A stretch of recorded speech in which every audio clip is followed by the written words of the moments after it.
The vocabulary word we are exploring now is lecture. Lecture.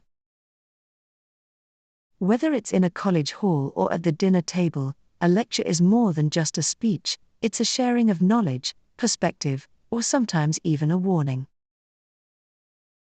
Meaning of lecture. A lecture is a formal talk given to teach or inform, especially in a classroom or public setting. It can also refer to a serious talk of criticism. Examples. The professor gave a fascinating lecture on space science. He got a lecture from his parents for staying out late. Students must attend every lecture to pass the course. Short story. Neha dozed off during Professor Rayo's lecture. After class, he didn't scold her. Instead, he invited her to his office and told her a story, how he worked nights to study, sitting under streetlights. Every lecture is a chance to change your life, he said.